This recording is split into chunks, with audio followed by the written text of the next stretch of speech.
आज की क्लास में हम बात करने जा रहे हैं समास की। समास समास का अर्थ होता है संक्षिप्त करना, छोटा करना, है ना। दो शब्दों के बीच विभक्ति को हटाकर एक शब्द कर देना ही समास है। समास क्या है? जब दो शब्दों के बीच की विभक्ति को हटा दिया जाता है और उसको एक शब्द का रूप दे दिया जाता है तो वो समास कहलाता है। समास का अर्थ होता है पास बैठना। ठीक है। समास दो शब्दों से मिलकर बनता है तथा जिस खंड या शब्द पर अर्थ का मुख्य बल पड़ता है उसे प्रधान खंड कहते हैं और जिस खंड पर अर्थ का बल नहीं पड़ता उसे गौड़ खंड कहते हैं। समास दो खंड रहते हैं ना, दो शब्द रहते हैं। जो एक खंड रहता है जिस पे मुख्य बल पड़ता है, जिस पे अर्थ डिपेंड करता है ना, तो उसको कहते हैं हम प्रधान खंड और दूसरे खंड को हम कहते हैं गौड़ खंड। अब देखेंगे हम समास के प्रकार कौन कौन से प्रकार हैं। अव्ययीभाव समास, तत्पुरुष समास, द्विगु समास, कर्मधारय समास, द्वंद्व समास और बहुब्रीहि समास। ठीक है। तो सबसे पहले हम बात करते हैं अव्ययीभाव समास की। अव्ययीभाव समास में दोनों पद मिलकर एक हो जाते हैं। इसमें क्या होता है, समास में दो पद होते हैं। जब दोनों पद मिलके एक हो जाएं और अव्यव का काम करते हैं, ठीक है, दोनों पद मिल जाते हैं और अव्यय का काम करते हैं तो, और इस समास में क्या होता है, जो पहला पद होता है वो हमेशा छोटा होता है और दूसरा पद हमेशा बड़ा होता है। तो इसे क्या कहते हैं? अव्ययीभाव समास। ये इसकी पहचान है। और इसमें एक पहचान और है कि इसमें लिंग वचन के कारण परिवर्तन नहीं होता है। इसमें कभी भी लिंग या वचन के कारण परिवर्तन नहीं होता है। उदाहरण क्या है? जैसे प्रतिदिन, यथाशक्ति, यथा संभव, यथाक्रम आदि, ये सब अव्यव है। जैसे प्रति, यथा, यथा, यथा, ये सब क्या है? अव्यव शब्द है ना। अब तत्पुरुष समास, इसमें क्या होता है, इसमें उत्तर पद प्रधान होता है तथा विभक्ति चिन्ह का लोप हो जाता है। उत्तर पद जो है वो प्रधान होता है और विभक्ति चिन्ह इसमें से अलग हो जाता है, लोप हो जाता है मतलब गायब हो जाता है। जैसे दीनानाथ, दीनों के नाथ, इसमें से के अलग है, विभक्ति चिन्ह, है ना। राजदूत, राजा का दूत, इसमें विभक्ति चिन्ह क्या है? का है ना। रसोई घर, रसोई के लिए घर, के लिए यहाँ जो विभक्ति चिन्ह है क्या है? के लिए, वो गायब है ना।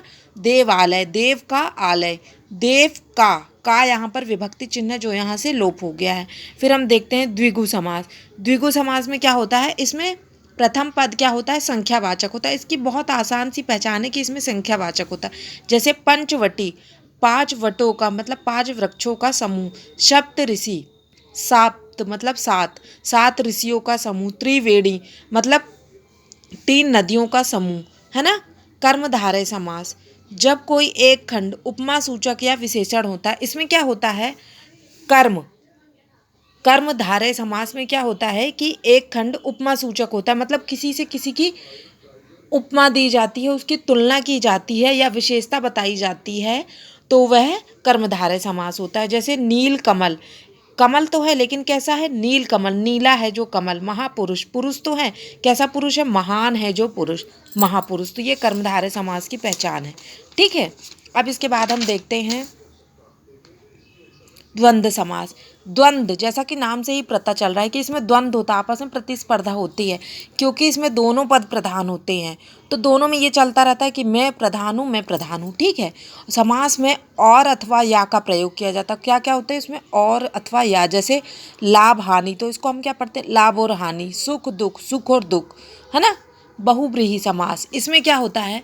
इस समास में दोनों पद अपने सामान्य अर्थ को छोड़कर अन्य विशिष्ट तीसरे अर्थ को प्रकट करते हैं।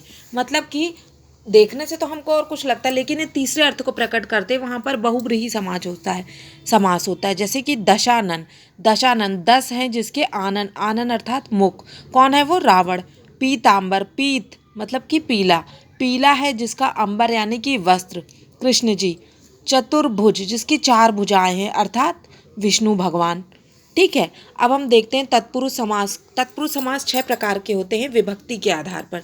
ठीक है। कौन कौन से हैं? कर्म तत्पुरुष, कर्म तत्पुरुष की विभक्ति क्या है? को विभक्ति है। जैसे चिड़ी मार, चिड़ियों को मारने वाला, यहाँ को विभक्ति आ रही है। ठीक है। गगन चुंबी, गगन को चूमने वाला, को विभक्ति। ठीक है। कर्म तत्पुरुष की विभक्ति कौन सी है? को विभक्ति। फिर है करण तत्पुरुष, करण की विभक्ति कौन सी है? से विभक्ति है। इसकी कौन सी है? से विभक्ति। जैसे शोकाकुल, शोक से आकुल, से विभक्ति है, से। अकाल पीड़ित, अकाल से पीड़ित, इसमें कौन सी विभक्ति है? से विभक्ति है। फिर है संप्रदान तत्पुरुष, संप्रदान तत्पुरुष की विभक्ति कौन सी है? के लिए, इसकी विभक्ति है के लिए। रेल भाड़ा, रेल के लिए भाड़ा, इसमें विभक्ति कौन सी है? के लिए। फिर है अपादान तत्पुरुष, अपादान की कौन सी विभक्ति है? से विभक्ति है। कौन सी है? से। देश निकाला, कहाँ से निकाला? देश से निकाला, विभक्ति यहाँ पर क्या है? से है।